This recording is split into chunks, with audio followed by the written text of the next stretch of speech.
গোধূলি লগ্ন আসন্ন, সন্ধ্যার আকাশে তখন ঈষৎ রক্তিম আভায় রাঙা। দীপ্তিশীল প্রভাকর তখন তার দায়িত্বের অব্যাহতি শেষে ধীরে ধীরে পশ্চিম কোণে গায়েব হচ্ছে। ক্লান্ত পরিশ্রান্ত পাখিরা উড়ে তাদের নীড়ে ফিরছে।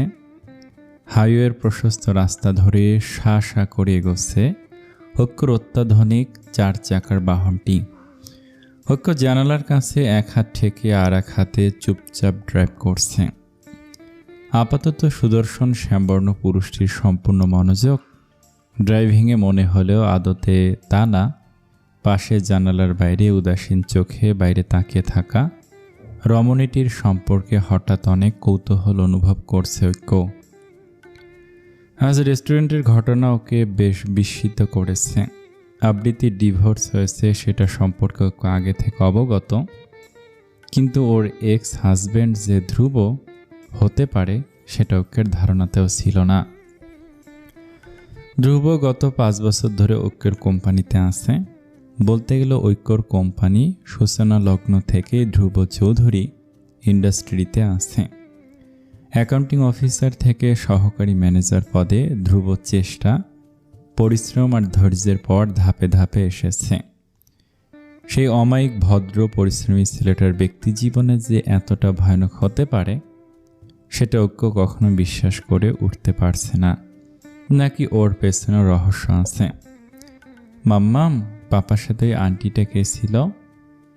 আবৃত্তি সম্পূর্ণ স্থবির হয়ে যায় আরশানের প্রশ্নে। ঐক্য লুকিং মিররে তাকালো। আরশান উৎসুক চোখে চেয়ে আছে উত্তরের আশায়।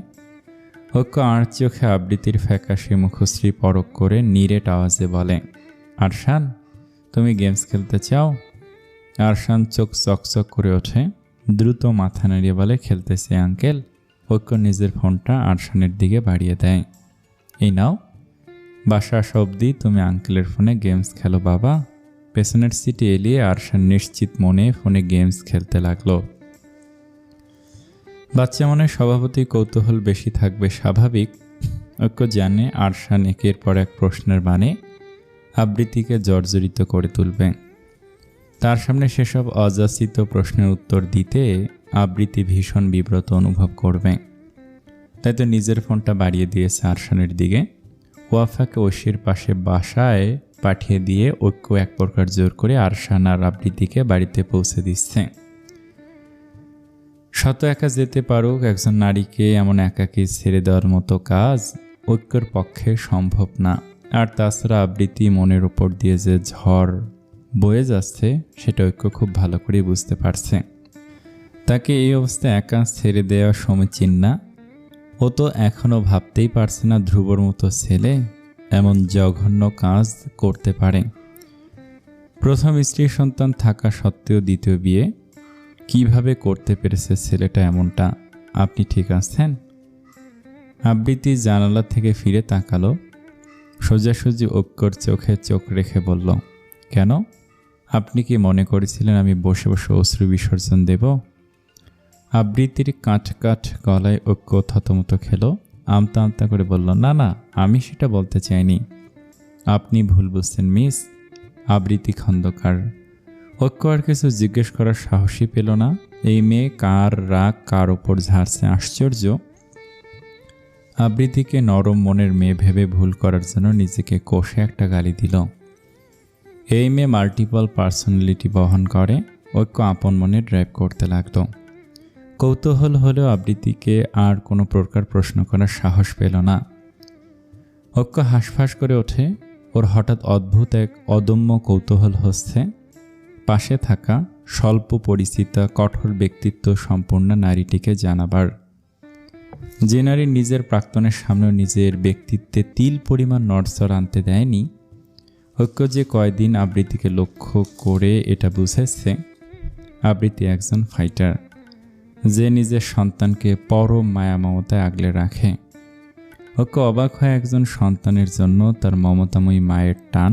আচ্ছা, তার সন্তানটার জননী কেন তবে এত নিষ্ঠুর? কেন সে সামান্য কেরিয়ারের তরে নিজের মাতৃত্বকে পায়ে পিষে দিয়ে চলে গেল? কেন সে আবৃত্তির মতো মা হতে পারল না? কেন আপনার মনে অনেক কিউরিওসিটি হচ্ছে, তাই না মিস্টার ঐক্য?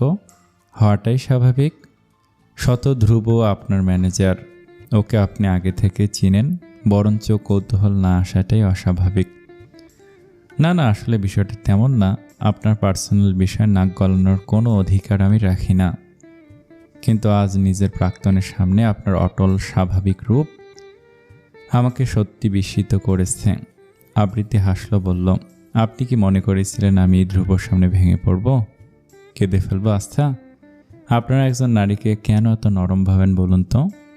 না মানে, আমি স্বেচ্ছায় ধ্রুবকে ছেড়েছি। আমি সজ্ঞানে তাকে তার স্বাধীনতা উপহার দিয়েছি। আর আমি আবৃত্তি, যে নিজের অতীতকে অতীতেই রাখতে পছন্দ করে, বর্তমান নষ্ট করে অতীতের বিষাদে ডুবে থাকার মতো নরম মেয়ে অন্তত আমি না। আপনি ধ্রুবর প্রথম স্ত্রী? জি। ভাইয়া? গভীর ভাবনায় বিভোর ঐক্যকে খানিক ঝাঁকিয়ে জিজ্ঞেস করে ঐশী। ঐক্য যেন বাস্তবে ছিটকে পড়ে, তেমনিভাবে বলল, কিছু বলবি? তুমি এখনো ঘুমাওনি? ঐক্য ঘাড় ঘুরিয়ে দেয়াল ঘড়ির দিকে তাকায়। রাত প্রায় তখন 2টা। ঐশীর প্রায় রাত পড়াশোনা শেষ করতে ঘুমাতে ঘুমাতে রাত 1:30-2টা বেজে যায়। কিন্তু আজ কেন জানি ঘুমিয়ে আসছিল না, তাই তো গুটি গুটি পায়ে ওয়াফাকে দেখতে এসেছিল। কিন্তু ওয়াফার রুমের বারান্দায় যে ঐক্যকে পেয়ে যাবে ভাবতে পারিনি। কি বললে না তুমি এখনো জেগে আছো কেন? আর এখানে বসে বসে কি ভাবছো এত? না, কিছু ভাবছি না। ওয়াফাকে ঘুম পাড়িয়ে এসে বসেছি। ঘুম আসছে না কেন জানি। তুই যা না, ঘুমিয়ে পড়। এমনিতেই নিত্যদিনের ওয়ার্ড ক্লাসে তুই হাঁপিয়ে যাস। ঐশী ঐক্যর পাশের দোলনায় ধপাস করে বসে যায়। ওর বসার সাথে সাথে দোলনাটা দুদিকে দোল খেয়ে ওঠে। ঐশী ঐক্যের কাঁধে মাথা রেখে উদাস গলায় বলে, আমার ঘুম আসছে না, চলো আজ দুজনে গল্প করি। এত রাতে গল্প? তুমি কেমন হয়ে গিয়েছো ভাইয়া? মনে আছে এমন আগে মাঝরাতে আব্বু আম্মু তুমি আর আমি কত আড্ডা দিতাম ছাদে? তুমি তো এখন আমাদের সময় দিতে চাও না। ঐক্য মৌন রইল। আসলে ঐশীর কথাটা ঠিক। আগের ঐক্যর সাথে এই ঐক্যর আসলে এখন আর মিল খুঁজে পাওয়া যায় না। ঐক্য নিজেই যেন নিজেকে চিনতে পারে না এখন। মনে হয় সে কোনো উদ্দেশ্যহীন নাবিক, ঠিকানাহীনভাবে জীবন সাগরে ভেসে চলেছে, গন্তব্যহীন, যার জীবনের কোনো নির্দিষ্ট তীর নেই। অতীতের একটা ধাক্কা ওকে এমনভাবে ধ্বংস করে দিয়ে গিয়েছে যে এখন উঠে দাঁড়াতেই পারছে না। নাকি সে নিজেই চেষ্টা করছে না উঠে দাঁড়ানোর? আচ্ছা, আজ যখন নিজের প্রাক্তনের গর্ভবতী দ্বিতীয় স্ত্রীকে দেখেছিল, তখন আবৃত্তির কেমন অনুভব হয়েছিল? ঐক্যর হৃদস্পন্দনের গতি বৃদ্ধি পায়। ঐক্যর অস্থিরতা অনুভব করে ঐশী উদ্বিগ্ন স্বরে বলে ওঠে, ভাইয়া তোমাকে ডিস্টার্ব দেখাচ্ছে। ঐশী, আমার না কেমন যেন লাগছে। আচ্ছা তুই এটা বল, আজ ধ্রুবকে তার দ্বিতীয় স্ত্রীর সাথে দেখে আরশানের মায়ের কি খারাপ লাগেনি? ঐশী দীর্ঘশ্বাস ফেলে বলে, একটা নিরন্তর সত্য কথা কি জানো ভাইয়া? নারীরা যেমন জীবন দিয়ে ভালোবাসতে পারে, তেমনভাবে জীবন দিয়ে ঘৃণাও করতে পারে। মানে দাঁড়ায় এটাই যে তোমার ভালোবাসার যোগ্যই না তাকে মনে করে দুঃখ পাওয়া মানে নিজের ভালোবাসার অবমূল্যায়ন করা, যেটা আবৃত্তি আপু করেনি। ঐক্য নিশ্চুপ। ঐশী তার দিকে তাকায়, অস্ফুট সুরে বলে, কিন্তু ভাইয়া তুমি নিজের জীবনটাকে এখনো 3 বছর পেছনে ফেলে এসেছ, অথচ আবৃত্তি আপুকে দেখো কিভাবে এই ভাঙনো নিজেকে পর্বতের মতো অটল রেখেছে। তার কাছ থেকেও তো কিছু শিখতে পারো তুমি। ঐক্য থমকে গেল।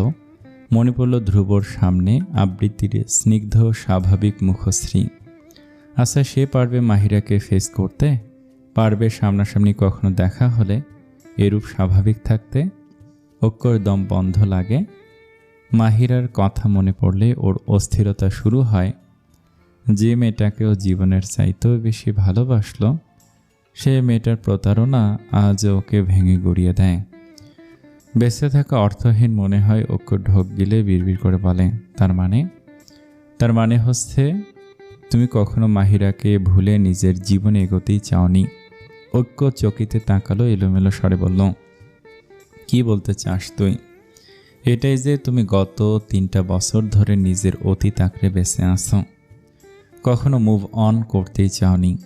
কিন্তু আবৃত্তি আপু জানো, সে নিজে আমাকে জানিয়েছে জীবন যদি তাকে দ্বিতীয় সূচনার সুযোগ করে দেয় তাহলে সে সেই সূচনাটাকে সানন্দে গ্রহণ করবে। অক্ষয় স্তব্ধ হয়ে বসে থাকে। আবৃত্তি নায়ক নামক নারীটির প্রতি মুগ্ধতায় ওর মনটা ভরে ওঠে।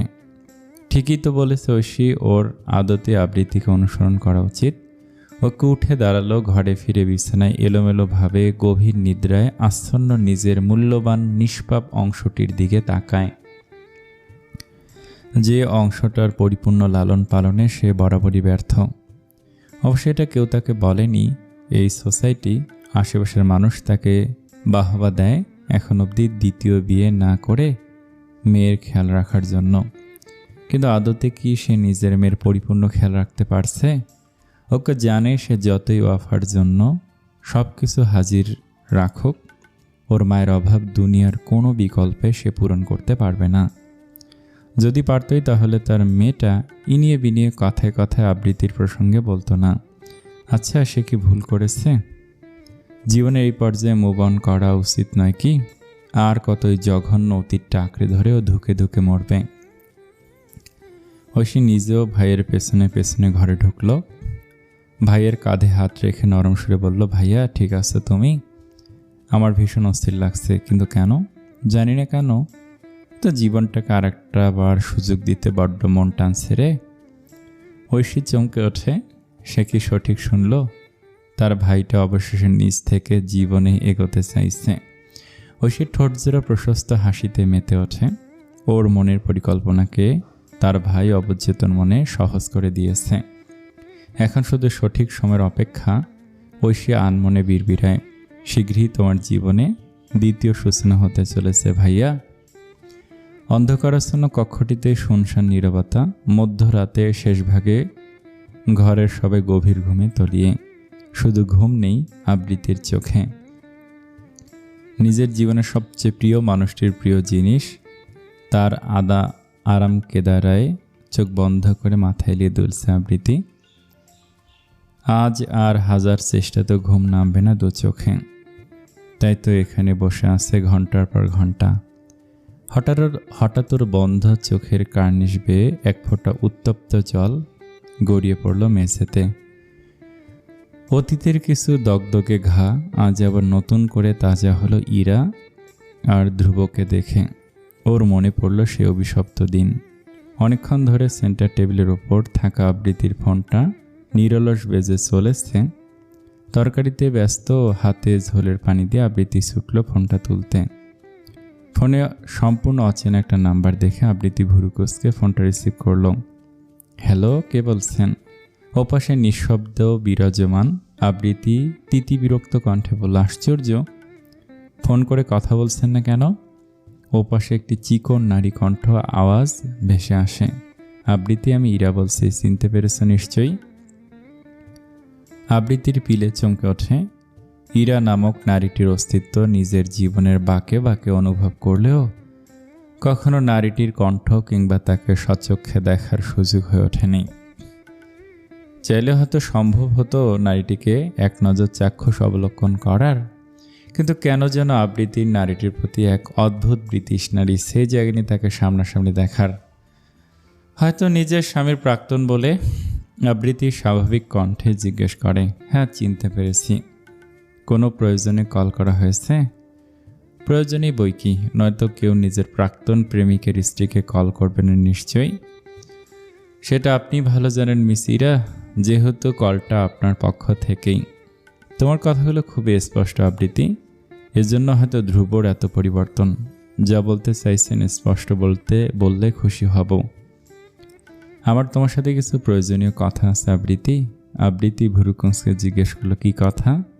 খুবই প্রয়োজনীয়, যেটা ধ্রুবর স্ত্রী হিসেবে সবার আগে তোমার জানা উচিত। আবৃত্তির কৌতূহল জাগলো, কি এমন কথা বলতে ফোন দিয়েছে ইরা।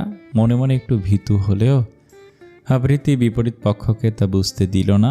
অস্ফুট স্বরে বলল, হ্যাঁ বলুন, কি বলতে চান? এখানে না, তুমি কাইন্ডলি আমার সাথে মিট করতে পারবে? আবৃত্তি অবাক হলো, কি এমন কথা যে ইরা সরাসরি দেখা করার কথা বলছে। ওপাশ থেকে ইরার অনুরোধ, আবৃত্তি প্লিজ। আমার তোমার সাথে মিট করা খুব প্রয়োজন। আচ্ছা ঠিক আছে, কখন দেখা করতে হবে? থ্যাঙ্কস এ লট আবৃত্তি, আমি বিকেল 3টায় তোমার এরিয়ার সানরাইজ ক্যাফেতে অপেক্ষা করব, প্লিজ এসো। এই বলে ইরা ফোন কেটে দেয়। কান থেকে ফোন নামিয়ে আবৃত্তি নিশ্চল হয়ে দাঁড়িয়ে থাকে। কি এমন কথা বলতে চায় তার স্বামীর প্রাক্তন প্রেমিকা? আবৃত্তির হাঁসফাঁস লাগা শুরু হয়। কপালের ঘাম মুছে কিচেনের দিকে এগোয়। পানি খাওয়ার জন্য গ্লাসটা নিতে গেলে হাত ফসকে গ্লাসটা মেঝেতে পড়ে কয়েক টুকরো হয়ে যায়। আবৃত্তি এক দৃষ্টিতে সেই ভাঙা কাঁচের টুকরোগুলোর পানে চেয়ে থাকে। বিছানায় হাঁটু মুড়ে বসে আছে ইরা। থেকে থেকে কেঁপে কেঁপে উঠছে ওর নগ্ন পিঠ। বুকে কম্পোটার আঁকড়ে ঢেকে রেখেছে ওর নিবারণ দেহখানি। দিনের আলো সব ফুটতে শুরু করেছে। জানালার সবগুলো পর্দা এখনও টেনে দেয়া, যার দরুন রুমটা এখনও অন্ধকারাচ্ছন্ন। একটি নিষিদ্ধ অনৈতিক অভিসার পূরণ শেষে দুটি অপবিত্র দেহ শেষ রাতে ক্লান্ত হয়ে চোখ বুজেছিল একে অপরকে আষ্টেপৃষ্ঠে জড়িয়ে।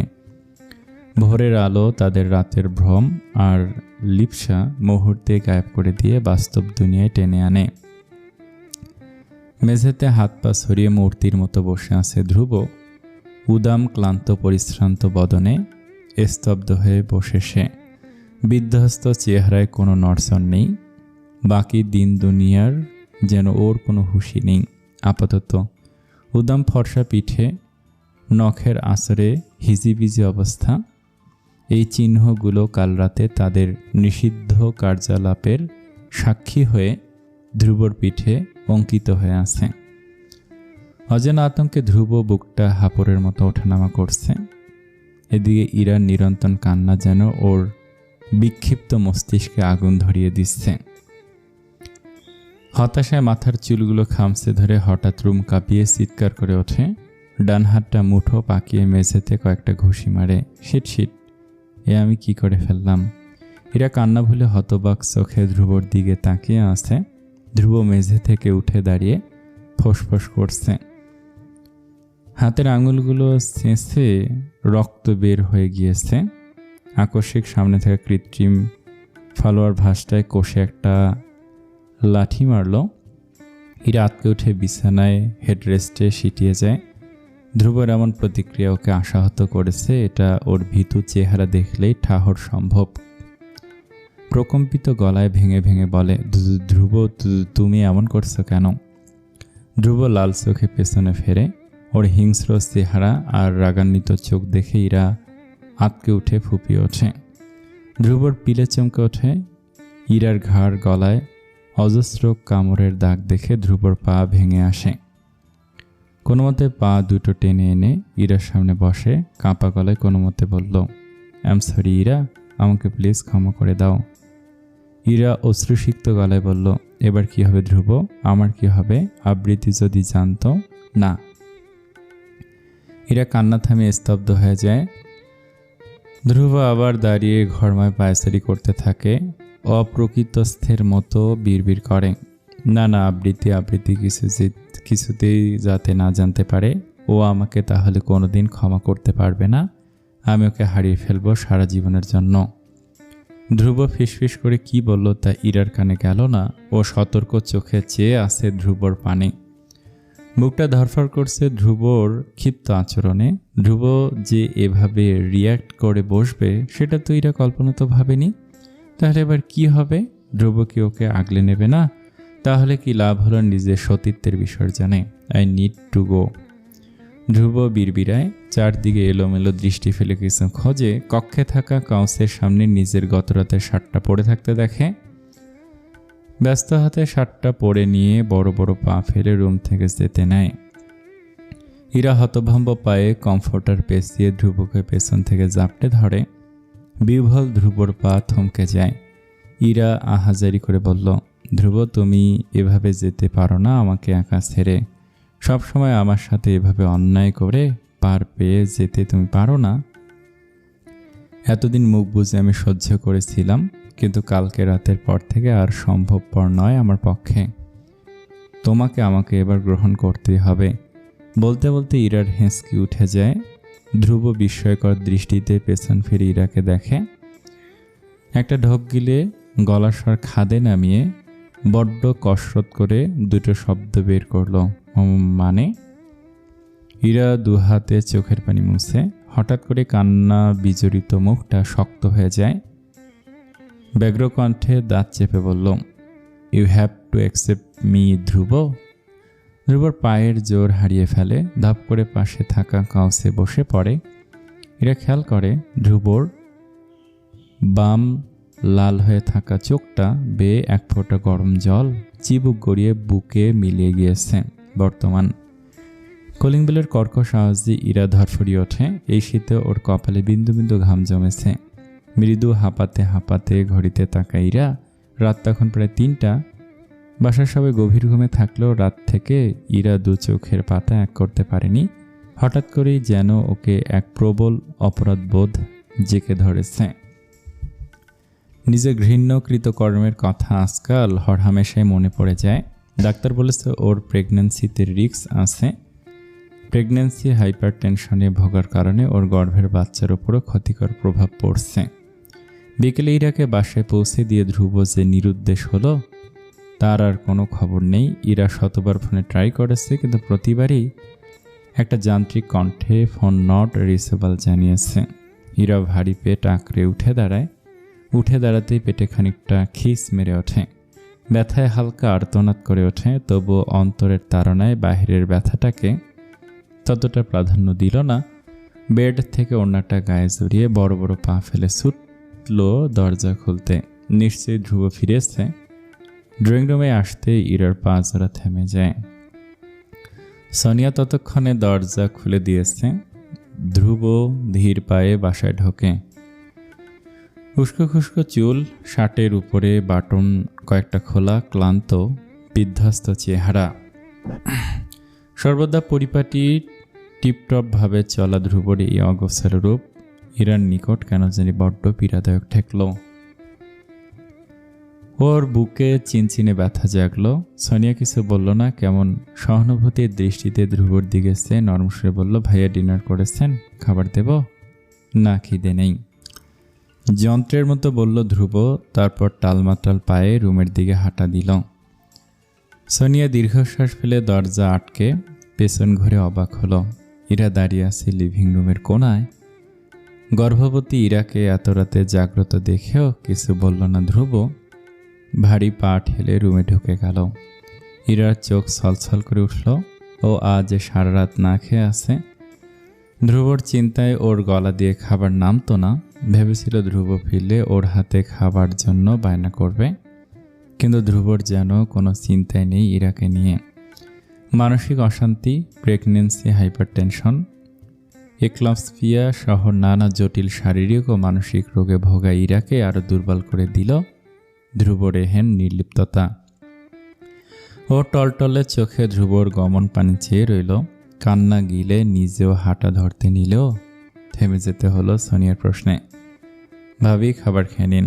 ইরা চৌকিতে তাকায়। সোনিয়া অস্ফুট স্বরে বলল, সারাত না খেয়ে থাকলে আপনার বাচ্চার জন্য ঝুঁকিপূর্ণ হতে পারে।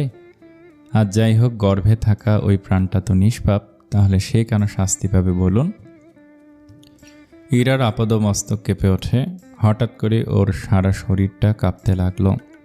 সোনিয়া এগিয়ে এসে ইরাকে জোর করে টেনে নিয়ে চেয়ারে বসালো।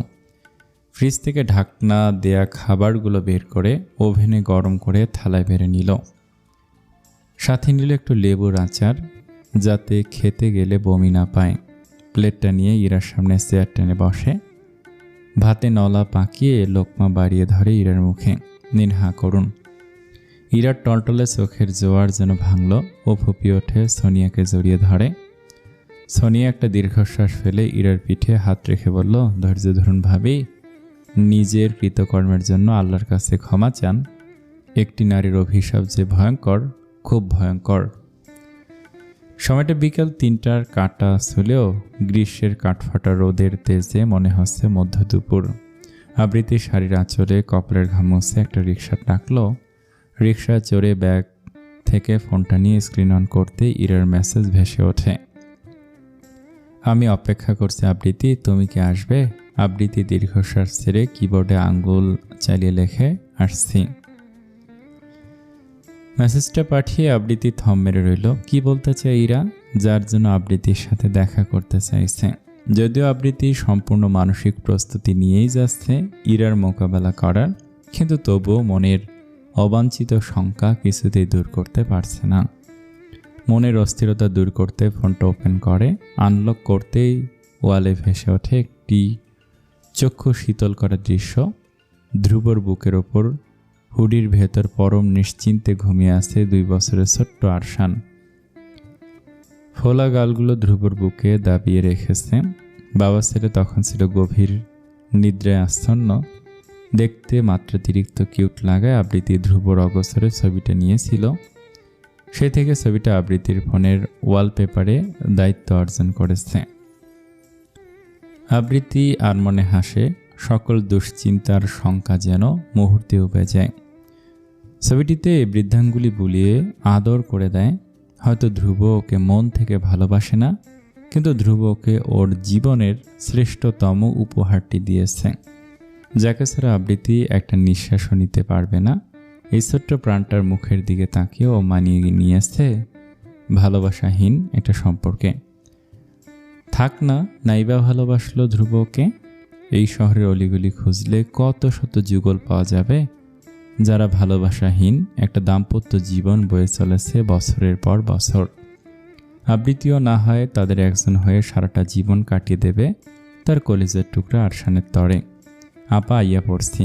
আবৃত্তির ভ্রম ভাঙে, ঢোক গিলে ব্যাগ থেকে টাকা বের করে রিক্সাওয়ালার ভাড়া মিটিয়ে রাস্তা পার হয়। ওপাশে সানরাইজ ক্যাফে, যেখানে অপেক্ষারত তার স্বামীর প্রাক্তন প্রেমিকা, প্রাক্তন ভালোবাসার প্রেমিকা। ক্যাফেতে ঢুকে চারদিকে তাকা আবৃত্তি। হঠাৎ চোখে পড়ে দূরের টেবিলে একটা মেয়ে ওকে হাত নেড়ে ইশারা করছে। আবৃত্তি ধীর পায়ে সেই টেবিলটার নিকট এগিয়ে যায়। হঠাৎ উপলব্ধি করে ওর পা জোড়া টেনে নেয়া জোর পাচ্ছে না। টেবিলের কাছাকাছি আসলে ইরা উঠে দাঁড়ালো। আবৃত্তি আপাদমস্তক ইরাকে দেখল। ছবিতে একবার দেখলো, এত বছরে কখনো সামনাসামনি দেখার সুযোগ হয়নি আবৃত্তির। একটা মেরুন রঙা লং ফ্রক আর গ্যাবার্ডিন পরনে, ঈষৎ কোকড়ানো চুলগুলো একটা ক্লাসারে আটকানো। শ্যামলা গাত্র হলেও চেহারায় একটা আলাদা মায়া বিরাজমান। বাহিরের জৌলস ইরার চোখের নিচে কালো দাগ আর মলিনতা ঢাকতে পারল না। মনে হচ্ছে দীর্ঘদিন ধরে কোনো অসুখে ভুগছে। ইরাকে দেখার একটা প্রবল আকর্ষণ ছিল আবৃত্তির মধ্যে। ভাগ্যের কল্যাণে আজ দেখে নিল। কেমন আছে আবৃত্তি? আবৃত্তি চোখ নামিয়ে হেসে বলল, ভালো। আপনি? আমিও ভালো আছি। দাঁড়িয়ে আছো কেন? Please sit. আবৃত্তি ইতস্তত ভঙ্গিতে চেয়ার টেনে বসল। ওর ভীষণ অদ্ভুত লাগছে নিজের স্বামীর প্রাক্তনের সামনে বসে তার সাথে কথা বলা। এরকম অদ্ভুত ঘটনা বোধ করি আবৃত্তির সাথে ঘটল। কফি অর্ডার করব তোমার জন্য? না ধন্যবাদ। আসলে আরশানকে ওর দাদির কাছে রেখে এসেছি, আমার জলদি ফিরতে হবে। আপনি প্লিজ যা বলার একটু তাড়াতাড়ি বলুন। তুমি আগের থেকেও সুন্দর হয়ে গিয়েছো আবৃত্তি। আবৃত্তি অবাক চোখ জোড়া তুলে ইরাকে দেখলো। ইরা হাসি মুখে তাকিয়ে আছে। সিরিয়াস মুহূর্তে এমন অপ্রাসঙ্গিক কথায় অবাক হওয়াটাই নর্মাল। আর তাছাড়া ইরার কথা শুনে মনে হচ্ছে ও আবৃত্তিকে আগেও দেখেছে। আবৃত্তি বিস্ময়কর স্বরে জিজ্ঞেস করলো, আপনি আমাকে আগে কখনো দেখেছেন? ইরার ঠোঁট প্রসারিত হলো অমায়িক হাসিতে। হ্যাঁ, তোমার আর ধ্রুবর বিয়েতে দেখেছিলাম সামনাসামনি। আবৃত্তি যেন অবাক হতেই ভুলে গেল। এ কেমন নারী যেখানে নিজের প্রাক্তনের বিয়েতে উপস্থিত ছিল? কিভাবে পেরেছে এই নারী? ইরা মনে মনে মজা পেল আবৃত্তির অবাক মুখশ্রী পরখ করে। ও আর চোখে আবৃত্তিকে দেখল। একটা কলা পাতা রঙা তাঁতের শাড়ি পরনে, রঙা যেন ওর হলুদ ফর্সা গায়ের রঙে ফুটে আছে। লম্বা চুলে একটা বিনুনি করা, কৃত্রিম কোনো সাজগোজের উপস্থিতি নেই লাবণ্যময়ী মুখটাতে। যেন কিচেন থেকে সোজা এখানে চলে এসেছে। কপালে আর ঠোঁটের ডগায় বিন্দু বিন্দু ঘামের ফোঁটা। এই অকৃত্রিম সৌন্দর্য অজান্তে ইরা মুগ্ধ হলো। মনে মনে ভাবলো, এই জন্যে কি ধ্রুবর এই পতন? কি হলো? আপনি কিছু বলবেন বলেছিলেন? ও হ্যাঁ, সরি আবৃত্তি, আমি আসলে অসুস্থতাও, তাই মন মস্তিষ্ক বিক্ষিপ্ত হয়ে আছে। কি হয়েছে আপনার? আবৃত্তি ভুরু কুচকে জিজ্ঞেস করলো। ইরা একটি দীর্ঘশ্বাস ফেলে বলতে শুরু করলো, ধ্রুব আর আমার সম্পর্কে সেই ইন্টার থেকে। ভাবতে পারছো কত বছর পুরনো এই সম্পর্ক?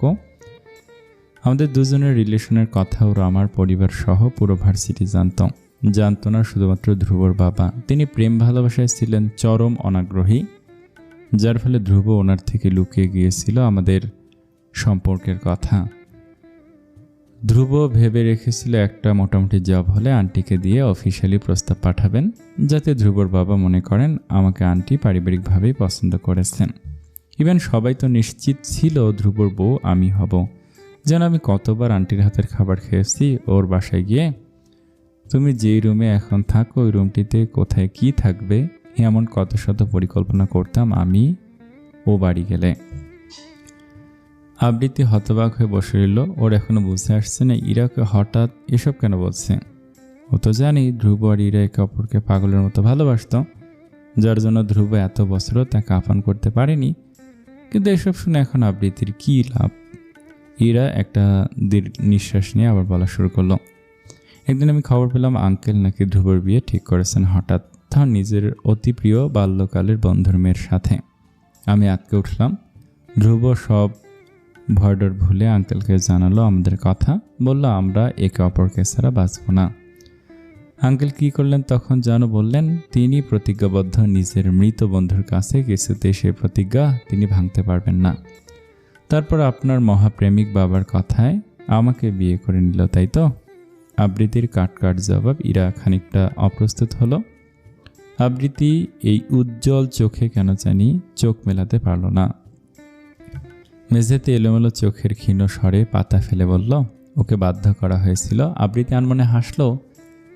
এই মেয়েটাকে ওর কেন জানি বড় বোকা মনে হলো। বয়সে ওর এত বড় হয়েও আবৃত্তির মনে হলো হীরার মিনিমাম বুঝটুকু নেই।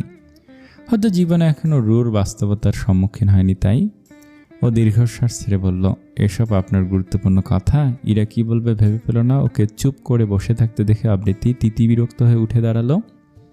এখানে বসে বসে নিজের স্বামীর প্রেম কাহিনী শোনার কোনো বিশেষ প্রয়োজন দেখতেছি না। নিজের ব্যাগটা নিয়ে হুট করেই উঠে চলে গেল।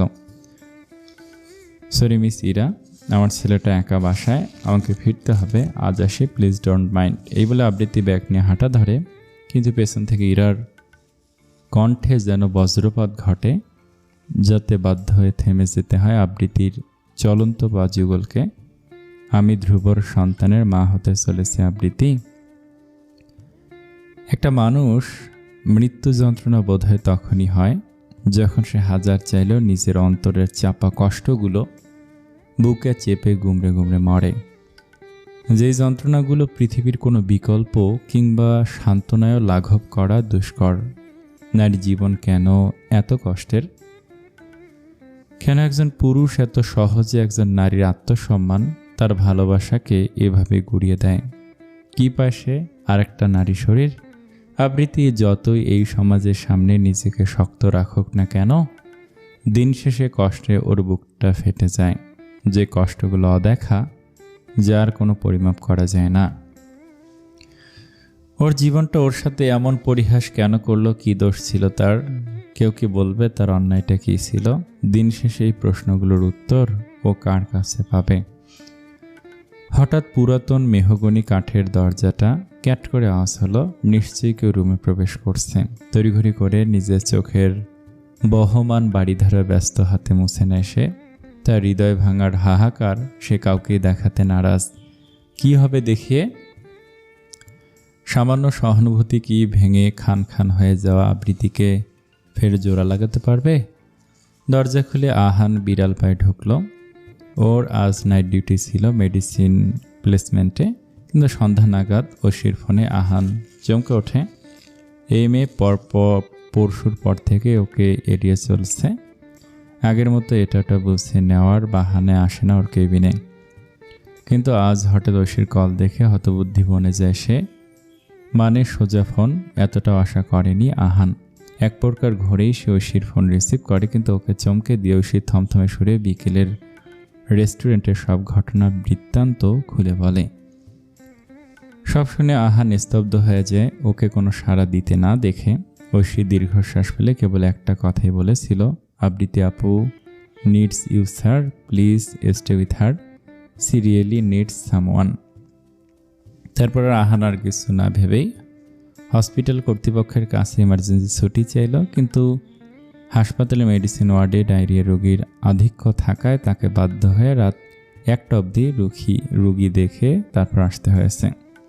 হাসপাতালে কোনো রেজিস্টার্ড ডাক্তার এত রাতে থাকেন না, তারা রাত 10টার পরেই চলে যান। এই মুমূর্ষু রোগীদের ছেড়ে আসা তার নীতি বিরুদ্ধ বলে আহান আসতে পারেননি।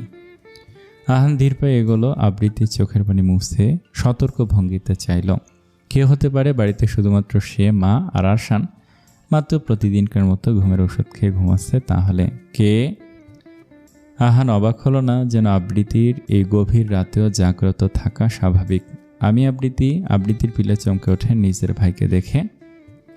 আজ তো ওর নাইট ডিউটি ছিল। আবৃত্তির ভাবনার মধ্যেই আহান এগিয়ে এসে ঘরের ডিম লাইটটা জ্বালালো।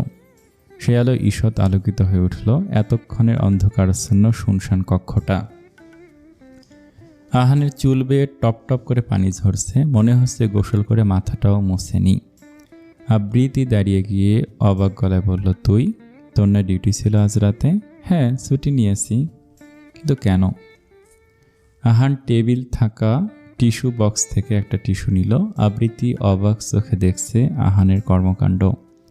আহান চুপচাপ টিস্যুটা আবৃত্তির দিকে বাড়িয়ে ধরে শান্ত স্বরে বলল, আমি শুনেছি খন্দকার বাড়ির অন্দরে আজ সারা রাত বসে একটা পেতনি কেঁদে কুটে নাকের পানি চোখের পানি এক করে ফেলেছে, তাই পেতনিটাকে টিস্যু এগিয়ে দিতে আমার অবিলম্বে আসতে হলো। নিন পেতনি রানী, টিস্যুখানা গ্রহণ করে আমাকে ধন্য করুন।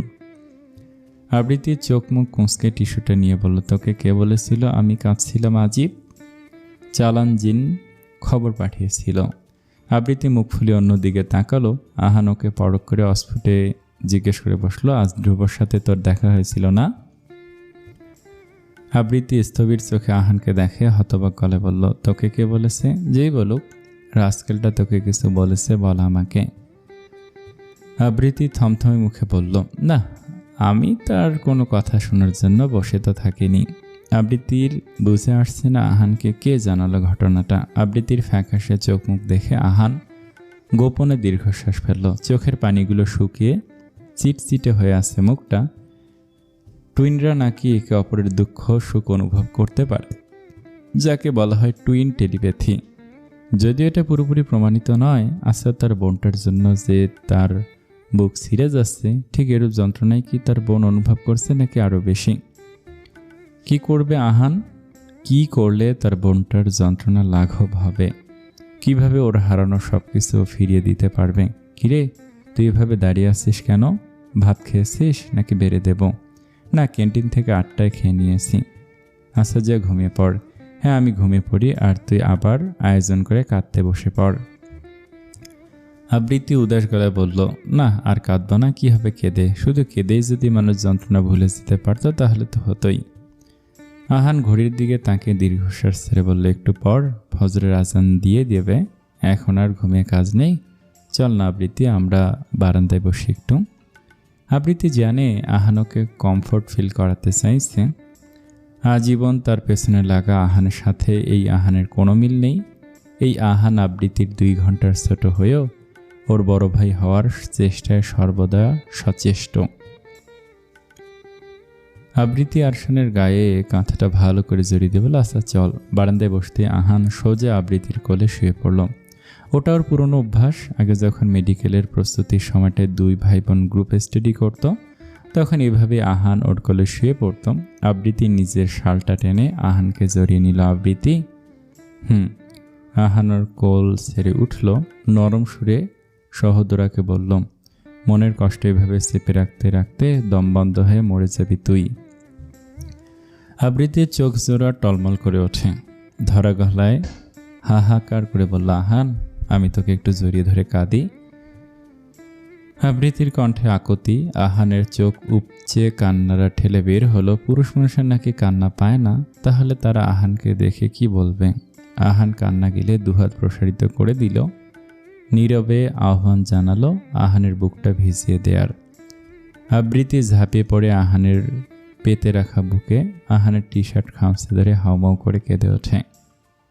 আজ যেন আবৃত্তির সকল সংযমের বাঁধ ভেঙেছে। যেই মেয়ে নিজের তালাকের দিনও এক ফোঁটা অশ্রু ঝরায়নি, আজ সেই মেয়ে নিজেকে উজাড় করে কাঁদছে। আহান নিজের ঠোঁট কামড়ে ধরে কান্না আটকে রাখার প্রয়াসে আবৃত্তি ফোপাতে ফোপাতে বলল, আমার কি দোষ ছিল ভাই? ধ্রুব আমার সাথে এমনটা কেন করলো? নাই ভালোবাসুক আমায়, একটু কি আমার প্রতি ওর কোনোদিন মায়াও জন্মায়নি? আহান মনকে জড়িয়ে ধরে পৃথিবীর নিকষ কালো অন্ধকারের পানে চায়ে বিমর্ষ গলায় বলল, একজন পুরুষে বলছি, ওই জগতের সবচেয়ে ভয়ঙ্কর প্রাণী পুরুষ। ভাগ্যক্রমে তাদের ভালোবাসা পেলে নারী জীবন স্বর্গ সমতুল্য, আর ধোঁকা পেলে তখন সেই নারীর জীবন জাহান্নামের সাদৃশ্য। আমি কেন? আহান স্তব্ধ হয়ে যে উত্তর দিতে পারে না বোনের এই প্রশ্নের। এই প্রশ্ন যে তার নিজেরও, তার বোনটাই কেন? কোনো উত্তর নেই।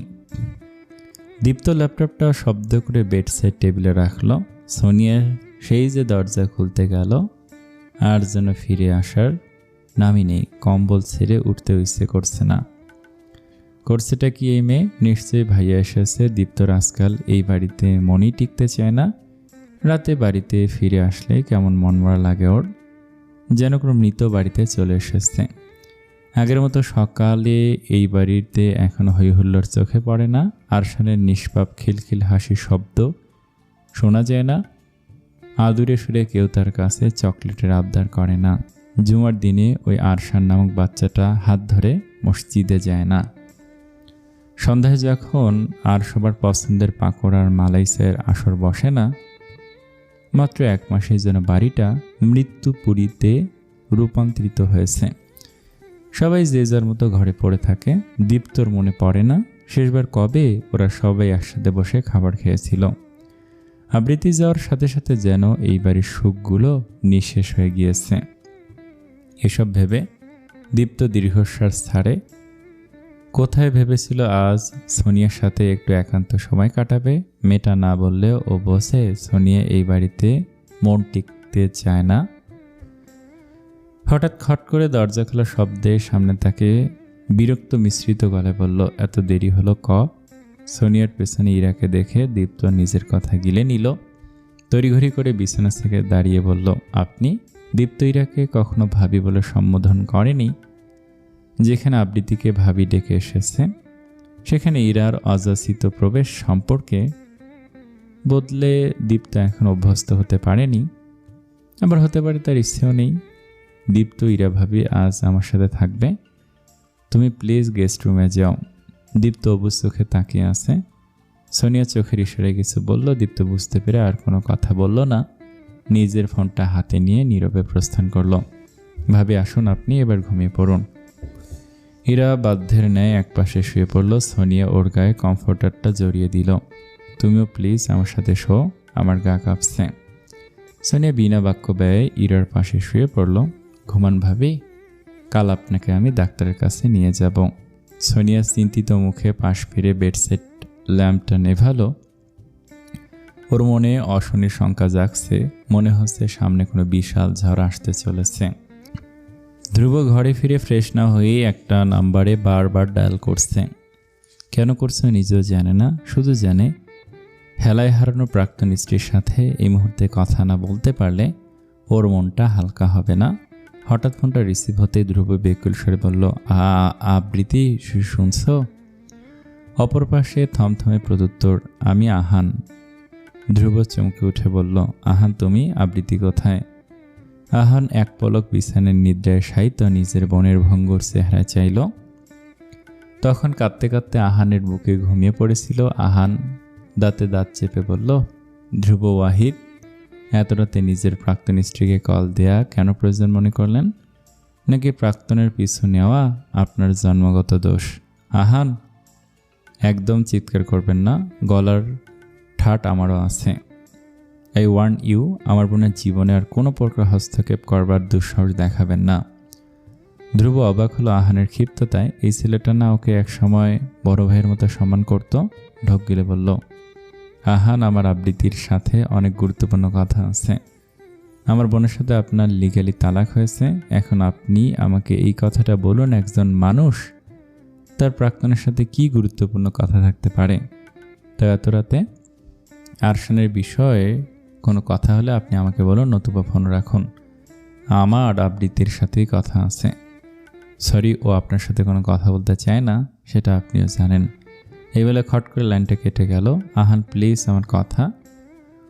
ধপাস করে কাউসে বসে পড়ল। হতাশায় মাথার চুল খামছে ধরল। কি করবে ও? এখন খুব অনুশোচনা হচ্ছে, তাই না রে ভাইয়া? ধ্রুব হতবাক চোখের সামনে তাকায়। ট্রাউজারের পকেটে এক হাত গুজে দীপ্ত সামনে এসে দাঁড়ালো। ধ্রুব এলোমেলো দৃষ্টি ফেলে বলল, কি বলতে চাইছিস? কেন নিজের হাতে নিজে সাজানো গোছানো সংসারটা তছনছ করলি ভাই? ধ্রুবর চোখ ছলছল করে ওঠে। এই প্রশ্নের কোনো কৈফিয়ত ও চাইলেও দিতে পারবে না। দুনিয়ার সবাই মনে করে বিবাহিত স্ত্রী থাকা সত্ত্বেও ও গোপনে নিজের প্রাক্তনকে বিয়ে করেছে, কিন্তু ও যে বাধ্য হয়েছিল, এর কৈফিয়ত ও কীভাবে দেবে সবাইকে? ধ্রুবকে নিরুত্তর দেখে দীপ্ত রূঢ় ভয়ে বলল, ভাইয়া, আমি না তোকে ঠিক বুঝতে পারি না। একবার ইরার জন্য আবৃত্তি ভাবিকে পায়ে ঠেলে দিলি, এখন আবার আবৃত্তি ভাবির জন্য ইরাকে কষ্ট দিচ্ছিস। তুই আসলে চাষটা কি একটু বলবি? ধ্রুব বিড়বিড় করে বলল, জানি না। দীপ্ত হতাশ নিঃশ্বাস ফেলল। জানত ধ্রুবর জবাব এরকম কিছুই হবে। জীবন নামক গোলাকার শৃঙ্খলের জালে একদিন সবাইকে আটকাতে হবে। তোমার আজকের কর্মফল 2 দিন বা 2 বছর পর হলেও তোমায় ভুগতে হবে, যেমনটা এখন ভুগছে তার ভাই। ভাইয়া, যা করে ফেলেছিস করেছিস। এখন আবৃত্তি ভাব, আবৃত্তি তোর অতীত, আর ইরা তোর বর্তমান। তে অতীতকে ঘাটিয়ে বর্তমান নষ্ট করার কোনো মানেই হয় না। সব ভুলে নিজের জীবনে এগোতে হবে তোকে। তোর এক সন্তান আর তার মায়ের প্রতি তুই অবিচার করেছিস। এবার আর এক সন্তান আর তার স্বীয় গর্ভে বহনকারী মাকে রেহাই দে প্লিজ। রাতে নিকষ কালো অন্ধকার পেরিয়ে ধরণী আলোকিত হতে শুরু করেছে সবে। সকালের অংশুমালির মৃদু কিরণ সরাসরি বিছানার উপর পড়ছে। সে মৃদু রোদের আজ বড্ড আরামদায়ক। তাই আরামের লোভে ঘুম ছুটে যাওয়া সত্ত্বেও বিছানা ছাড়তে ইচ্ছে হচ্ছে না আবৃত্তির। মনের কোণে আরামদায়ক ঘুমের লোভ উকি দিল মস্তিষ্কে অনবরত কড়া নাড়ছে দায়িত্ববোধ। আরশানকে স্কুলে নিতে হবে। অতঃপর বহু কষ্টে আড়মোড়া ভেঙে উঠে বসল সে। টের পেল মাথাটা খুব ভার হয়ে আছে। স্বাভাবিক এত অল্প ঘুম আর অনবরত কান্না মস্তিষ্কে চাপ প্রয়োগ করেছে। আবৃত্তির চোখ ঢলে পাশে তাকালো। তার আদরের ছেলের পা তার দিকে, আর মাথাটা তার পায়ের কোণায় পড়ে আছে। ছেলের এমন বেহাল ঘুমের স্টাইলে আবৃত্তি আনমনে হাসলো। দীর্ঘশ্বাস ফেলে ছেলের নিকট এগিয়ে গিয়ে মাথায় স্নেহের হাত বুলিয়ে দিল। আদুরে শুয়ে ডাকল, আরশান, আব্বু উঠবে না? স্কুল যেতে হবে তো। আরশান কপাল খানিকটা কুঁচকে বিরক্ত হয়ে পাশ ফিরে গেল। আবৃত্তি ঘড়ির দিকে চাইল। আজ ওর নিজেরই উঠতে দেরি হয়ে গিয়েছে। মা তো প্রতিদিন 7টায় উঠিয়ে দেয়, আজ উঠল না কেন? এখন রোজকার মতো এত সময় ও কোথায় পাবে এই ছেলেকে ঘুম থেকে ওঠানোর জন্য যুদ্ধ করতে? এই মাটাও না। হতাশ নিঃশ্বাস ছেড়ে ফের লেগে পড়লো আরশানের ঘুম ভাঙার যুদ্ধে। আরশান, তোমার লেট হচ্ছে, আজ না স্কুলে প্যারেন্টস মিটিং আছে কিসের? আরশান চোখ পিটপিট করে খুলল। আবৃত্তি ওকে ধরে উঠে বসালো। আরশান ঘুম কষলে ঘুম ঘুম চোখে বলল, হ্যাঁ আছে তো, সবার মাম্মা পাপাকে আসতে বলেছে, এক্সাম নিয়ে কী যেন বলছিল। আবৃত্তি তাড়া দিয়ে বলল, তাহলে এত তাড়াতাড়ি রেডি হতে হবে? ওঠো ওঠো, ব্রাশ করবে, চলো। পাপা আসবে না মাম্মাম? আবৃত্তি থতমত মুখে বলল, না। But why? সবার মাম্মা পাপা আসবে। আমি যাচ্ছি তো আব্বু। কিন্তু তুমি তো একা কেন? পাপা কেন আসবে না সাথে? আবৃত্তি জবাব না দিল না। আরশান কাঁদো কাঁদো স্বরে বলল, আমার পাপা কেন আসবে না? বলো না মাম্মাম, আগে তো তোমরা দুজনেই যেতে। পাপা এখন আমাদের সাথেই থাকেও না। কি হয়েছে পাপার? রাগ করেছে? তোমরা কি কাট্টি করেছো মাম্মা? আরশান চুপ। আবৃত্তি অতিষ্ঠ হয়ে ধমকে ওঠে। এমনিতেই প্রচণ্ড মাথা ধরে আছে, তার ওপর আরশানের লাগাতার প্রশ্নগুলো তার মাথায় কোনো ভারী বস্তু হয়ে আঘাত করছে। ওর ধমকে কেঁপে ওঠে আরশান। ফ্যাল ফ্যাল করে সেকেন্ড খানিক তাকিয়ে হঠাৎ ভ্যা ভ্যা করে কেঁদে দেয়। আবৃত্তি পড়ল বিপাকে, এই ছেলে এবার আয়োজন করে কাঁদতে বসেছে। ও জানে এই কান্না শুধুমাত্র আজকের জন্য না, বিগত 1 মাস ধরে ধ্রুব কেন তাদের সাথে থাকে না তার কোনো যুক্তিযুক্ত জবাব আবৃত্তির কাছে হতে পায়নি। সে জেদ মিলে এই কান্না। এখন কি করে এই ছেলেকে থামাবে? ও কি ইচ্ছে করে আলাদা করেছে বাবার ছেলেকে? তাহলে এখন ছেলেরও সে কেন শুধুমাত্র সে পড়ছে? আবৃত্তি নিষ্পন্দ দৃষ্টিতে আরশানের কান্না দেখল। আরশানের প্রতিটা অশ্রুকণা যেন ওর বুকে ফলা হয়ে বিঁধল। কি দোষ এই অবুঝ বাচ্চাটার? কেন এত ছোট বয়সে ওকে বাবা মায়ের বিচ্ছেদের মতো জঘন্য সম্পর্কের জাতাকলে পিষ্ট হতে হলো? শতভেবা মস্তিষ্কের এই প্রশ্নগুলোর উত্তর খুঁজে পেল না আবৃত্তি। আজকাল নিজের জন্য না, এই অবুঝ শিশুটার জন্য ওর কষ্ট হয়। মনে হয় সবচেয়ে বেশি কষ্ট পাচ্ছে ওর এই নিষ্পাপ বাচ্চাটা। কি করবে আবৃত্তি? কিভাবে জীবনের বাকিটা পথ ও একা পাড়ি দেবে? আরশানের কান্নার শব্দে রুমে চলে আসেন আবৃত্তির মা। নাতির কান্না দেখে আসলে হাত মুছতে মুছতে চিন্তিত স্বরে শুধায়, কি হয়েছে, কাঁদছে কেন নানু ভাই? বকেছিস? আবৃত্তি জবাব না দেয় না। হঠাৎ কিছু একটা ভেবে যন্ত্রের ন্যায় আওড়ালো, মা তোমার ফোনটা নিয়ে আসো তো, আনছি দাঁড়া। ফোনটা এনে দিতে আবৃত্তি কাঙ্ক্ষিত নাম্বারটিতে ডায়াল করে ফোনটা আরশানের দিকে বাড়িয়ে ধরে। ফোপাতে ফোপাতে সে প্রশ্নসূচক দৃষ্টিতে তাকায়। আবৃত্তি অবিচল গলায় বলল, নাও তোমার পাপাকে বলো আজ স্কুলে আসতে। আরশানের এতক্ষণে ফ্যাসফ্যাসে কান্না নিমিষেই থেমে গেল। আবৃত্তি ফোনটা নিয়ে তাকে দিল। ফোনটা নিয়ে নাক টেনে টেনে কানে ধরল। আবৃত্তি হতাশ শ্বাস ফেলে ওর পাশে বসলো। অনেক হয়েছে, আর পালিয়ে বেড়াবে না ও ধ্রুবর থেকে। আরশান ধ্রুবর সন্তান, এ সত্যিটা তো বদলে যাবে না। তাছাড়া ধ্রুবর পাপের শাস্তি তার অবুঝ বাচ্চাটা কেন পাবে? ওর ধ্রুবকে এড়িয়ে চলা মানে নিজেকে ছোট করা, নিজের সন্তানকে কষ্ট দেয়া। ওপাশে ফোন রিসিভ হয় একেবারেই। ধ্রুব ঘুম ঘুম কণ্ঠে শোনায়, হ্যালো, কে বলছেন? পাপা, আমি আরশান। ধ্রুবর ঘুমের রেশ যেন ছুটে পালালো। তন্দ্রা ভেঙে ধরফড়ি উঠে বসলো সে। উদ্গ্রীব স্বরে আওড়ায়, বাবা তুমি কেমন আছো? আমার বাবাইটা। আরশান বুড়ো আঙ্গুল দিয়ে নাকের ডগা কোঁচলে মিহিস্বরে বলল, আই এম ফাইন পাপা, আজ স্কুলে প্যারেন্টস মিটিং আছে, তুমি আসবে না পাপা? ধ্রুব এক মুহূর্তের জন্য থমকে গেল। Parents meeting? কই আবৃত্তি তো ওকে কিছু জানালো না। নিজে না জানাক, অন্তত কাউকে দিয়ে জানাতে পারতো। এরকম কথা তো ছিল না ওর সাথে। পাপা শুনছো? হ্যাঁ শুনছি বাবাই, পাপা সময় মতো চলে আসবো, কেমন? আরশান উচ্ছ্বসিত গলায় বলল, থ্যাংক ইউ পাপা। ধ্রুব হেসে বলে, you are most welcome my boy. আচ্ছা তোমার মাম্মাম।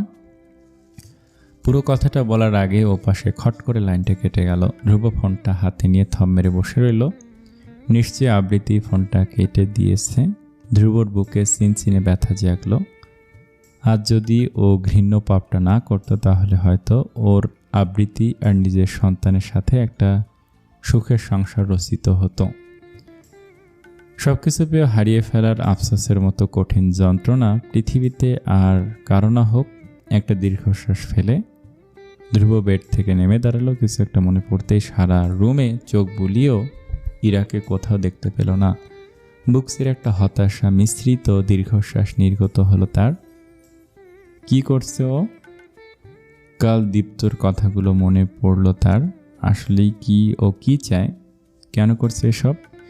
এই জীবন তো ধ্রুব নিজে বেছে নিয়েছিল, তাহলে এখন ইরার সাথে এইরকম ব্যবহারে তো কোনো মানে নেই। ক্লান্ত শ্বাস ফেলে নিজের ল্যাপটপে ছুটির ইমেল পাঠিয়ে ধ্রুব দীপ্ত রুমে গেল ইরাকে আনতে। ওকে রুমের কিং সাইড বিছানায় বাবু হয়ে চুপচাপ বসে আছে ওয়াফা। স্কুলের জন্য একেবারে তৈরি সে। গোল গোল মুখে আকাশসম মায়া নিয়ে চোখ পিটপিট করে দেখে চলেছে নিজের পাপাকে, যে কিনা আয়নার সামনে দাঁড়িয়ে তৈরি হচ্ছে। শার্টের বোতাম লাগাতে লাগাতে আয়নায় নিজের অংশকে তার দিকে এক দৃষ্টিতে চেয়ে থাকতে দেখে ঐক্যর ঠোঁট মৃদু হাসিতে প্রসারিত হলো। হঠাৎ ওয়াফাকে চমকে দিয়ে ঐক্য চোখ মারল। ওয়াফা চোখ বড় বড় করে ফেলল ঐক্যর কাণ্ডে। ঐক্য মেয়ের বিভল আদুরে মুখটা দেখে দুষ্টু হেসে আবার চোখ মারল। ওয়াফা খিলখিলিয়ে হেসে খাটে উল্টো হয়ে শুয়ে পড়ল। ঐক্যর হৃদয় সহ গোটা কক্ষটা জুড়িয়ে যায় ওয়াফার অকৃত্রিম হাসির ঝংকারে। ঘড়িতে তাকিয়ে নিজের হাতের গতি বাড়ায়। মেয়েকে খাইয়ে রেডি করে নিজে রেডি হতে হতে বেশ লেট হয়ে গিয়েছে। শার্টের ওপর ব্লেজার পরে নিয়ে ঐক্য এখনও হাসতে থাকা মেয়েকে টুপ করে কোলে তুলল। ওয়াফার গালে চুমু খেয়ে বলল, ব্যাস মাম্মা জ্যান, হয়েছে আর না, চলুন, দেরি হয়েছে স্কুলের জন্য। ওয়াফাকে নিয়ে নিচে নামতে মিসেস জোবায়দা চৌধুরী আর ঐক্যর বড় ফুপু ওয়াহিদা চৌধুরীকে চোখে পড়ল। বোঝা যাচ্ছে খানিক পূর্বেই তার আগমন ঘটেছে চৌধুরী ভিলায়। ঐক্যকে নামতে দেখে গদগদ হেসে তিনি শুধালেন, কেমন আছো বাবা? এই তো আলহামদুলিল্লাহ ফুপি, আপনি কেমন আছেন? খুব খুব ভালো আছি। ওয়াফা দাদুমণি কেমন আছে? মা, দাদুমণিকে সালাম দাও। আসসালামু আলাইকুম দাদুমণি। ওয়ালাইকুম আসসালাম। স্কুলে যাচ্ছ ওয়াফা মণি? ওয়াফা অপর্ণিস মাথা নাড়ায়। ওয়াহাদিয়া চৌধুরীর সাথে কুশলাদি বিনিময়ের পর ঐক্য কবজিতে বাঁধা লক্ষ টাকার মূল্যের ঘড়িতে সময় দেখে ব্যস্ত স্বরে বলল, আচ্ছা আম্মু, ফুপি, আমি আসছি। ওয়াফার লেট হয়ে যাবে, তাহলে সাবধানে যেও। ঐক্য যেতে ওয়াহিদা চৌধুরী জোবায়দা বেগমকে চেপে ধরলেন। ভাবি, ঐক্যকে বলেছে মেয়েটার কথা? জোবায়দা চৌধুরী বললেন, বলেছি ওয়াহিদিয়া, কিন্তু ঐক্য মানা করে দিয়েছে। ওমা, কেন? এত ভালো পাত্রী, তার ওপর সিঙ্গেল হয়েও বিয়েতে কোনো আপত্তি নেই তাদের। এখানে তোমার গুণধর ছেলে কেন বেঁকে বসলো? জোবায়দা চৌধুরী দীর্ঘশ্বাস ফেলে বললেন, ঐক্য বলেছে বিয়ে যদি করতে হয় তাহলে ডিভোর্সি কোনো মেয়েকে বিয়ে করবে। জানি না এত বছর পর হঠাৎ কেন, কি বুঝেও বিয়েতে মত দিয়েছে, আর কেনই বা তালাকপ্রাপ্তা কাউকে বিয়ে করতে চায়। কিন্তু আমিও ওর সাথে একমত। ওয়াহিদিয়া, সমাজের একটা ডিভোর্সিমের দায়িত্ব যদি আমার ছেলে নেয় তাতে ক্ষতি কিসের?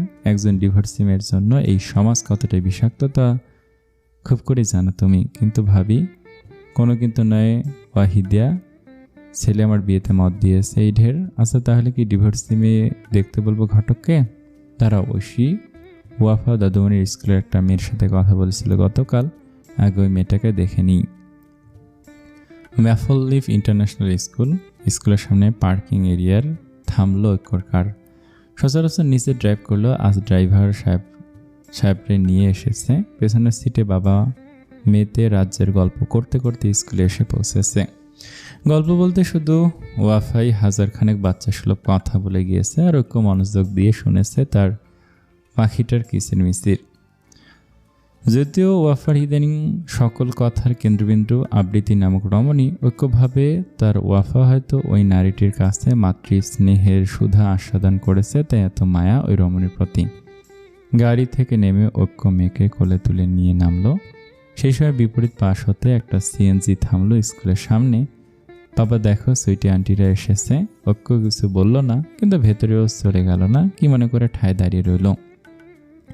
আবৃত্তি নেমে আরশানকে সাবধানে ধরে নামালো। আরশান নেমে স্কুলের সামনে তাকাতেই ওয়াফাকে চোখে পড়ল। আবৃত্তিকে রেখে দৌড়ে ওয়াফার কাছে চলে গেল। আবৃত্তি পিছু ফিরে আরশানকে ডাকতে নিলে ঐক্যর সাথে চোখাচোখি হয়ে যায়। ভাড়া মেটিয়া না চাইতে ঐক্যর সামনে আসতে হলো। আবৃত্তি আসতে ওয়াফা ছুটে আবৃত্তির দুপা জড়িয়ে ধরল। আবৃত্তি হেসে কোলে তুলে নিল বাচ্চাটাকে। ওয়াফা আবৃত্তির মসৃণ গাল দুটো ধরে আধো গলায় বলে উঠল, তোমাকে আজ অনেক সুন্দর লাগছে সুইটি আন্টি। আবৃত্তি এই প্রথম দিনের মতো থতমত খেলো।